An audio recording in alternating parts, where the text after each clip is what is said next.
দাদা দাদা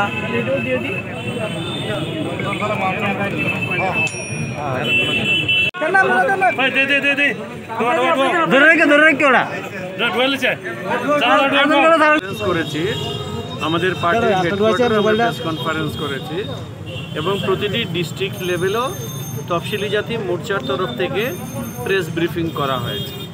এটার উদ্দেশ্য হচ্ছে যে বিগত 23-12-তে সেন্ট্রাল গভর্নমেন্ট তফসিলি জাতির যে ছাত্রছাত্রীরা 10 ক্লাসের পরে যে পড়াশোনা করে পোস্ট ম্যাট্রিক স্কলারশিপ, এইগুলোর মধ্যে কতগুলো যুগান্তকারী সিদ্ধান্ত নেওয়া হয়েছে।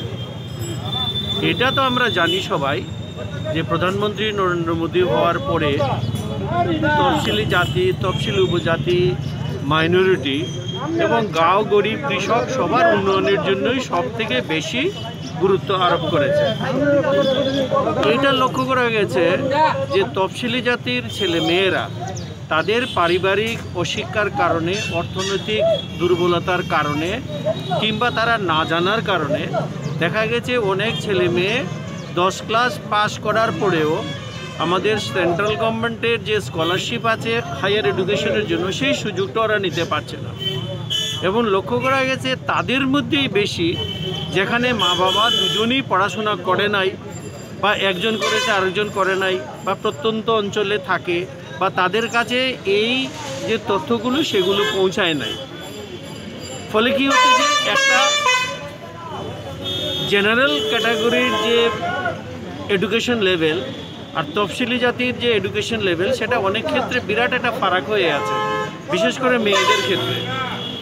তো এই যে ঘাটতিগুলো আমাদের সব সিস্টেম থাকার পরেও দেখা যাচ্ছে যে শুধু না জানার কারণে বিরাট অংশ ওরা পিছিয়ে থাকছে। তো এই ব্যাপারে সরকারের যে সিদ্ধান্ত নিয়েছে সেটা সর্বসমক্ষে সবার কাছে, বিশেষ করে তফসিলি জাতির এই ধরনের পুয়ারেস্ট অফ দ্য পুয়ার যে সমস্ত ফ্যামিলি, এর মধ্যে আমরা যদি লক্ষ্য করে দেখি যে আমাদের গ্রামে যে সমস্ত বা বর্ডার এরিয়া বা পেরিফেরিতে যারা থাকে তার অধিকাংশ লোকই হচ্ছে যে নিম্ন জাতির মধ্যে তফসিলি জাতি বা ওই সম্প্রদায়টাই বেশি, যারা চাষবাস মাছ ধরাতে এইগুলোতে ব্যস্ত থাকে বলে ওদের কাছে কিছুতেই সেই তথ্যটা পৌঁছায় না।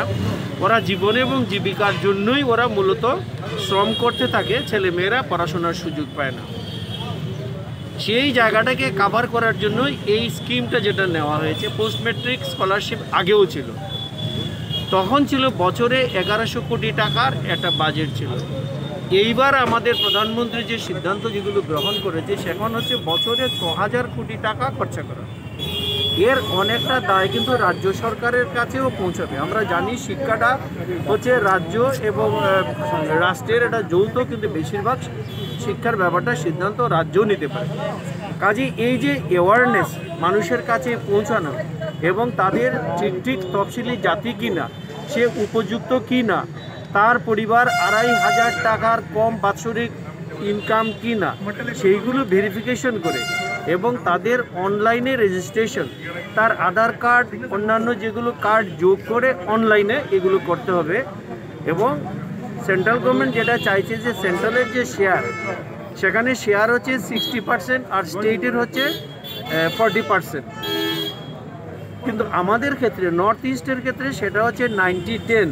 কিন্তু বিগত বছরগুলোতে আমাদের রাজ্য সরকারের যে তৎপরতা, তাতে সেন্ট্রাল গভর্নমেন্টের 100% স্কলারশিপটা সেন্ট্রাল গভর্নমেন্টই দিয়ে যাচ্ছে, কিন্তু এর পরেও আমরা সেই সুযোগটা নিতে পারছি। আগে অনেক ক্ষেত্রে দেখা গেছে যে যখন ছাত্রছাত্রীরা কলেজ থেকে স্কুল থেকে স্কলারশিপ পেত, সেটা আরও অনেক রকম ব্যাপার ঘটতো, যার জন্য ছাত্রছাত্রীরা খোঁজ পেত না। এখন সেন্ট্রালের যে শেয়ার ডাইরেক্টলি তাদের অ্যাকাউন্টে ট্রান্সফার হবে, মাঝখানে কেউ যাতে তাদের হয়রানি করতে না পারে। এই সবগুলো ব্যাপার এবং যেটা করা হয়েছে বা 50 রকমের এডুকেশনাল স্কলারশিপ ছাত্রছাত্রীরা পেতে পারে।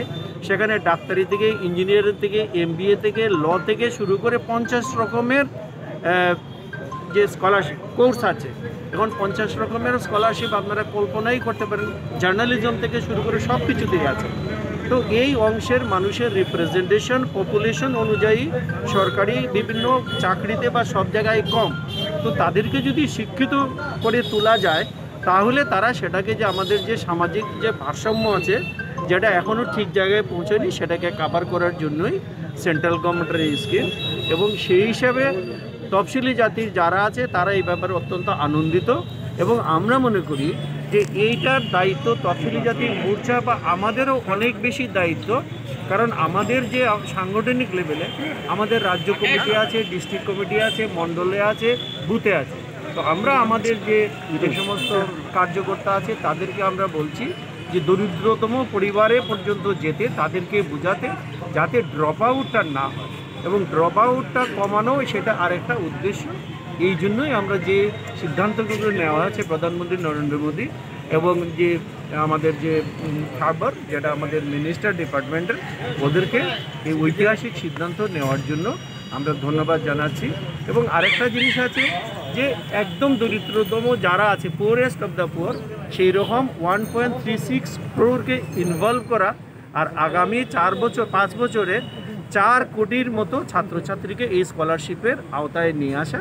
সেখানে রাজ্য সরকার, রাজনৈতিক দল, আপনারা যারা আছেন, যারা আপনারা আমাদের এই সংবাদটা বহন করেন, আপনাদের একটা বিশাল বড় মানে আমি বলবো যে আপনারা করেনি, দায়িত্ব বলবো না, যে সোশ্যাল অব্লিগেশন যেটা আপনারা নিজেরাই পালন করেন, এবং আপনারা সেইগুলো যদি পৌঁছে দেন তাহলে ওই দরিদ্রতম এবং অশিক্ষিত মানুষগুলো শিক্ষার আলোকে একটা সামাজিক ভারসাম্য রক্ষা করতে সক্ষম হবে।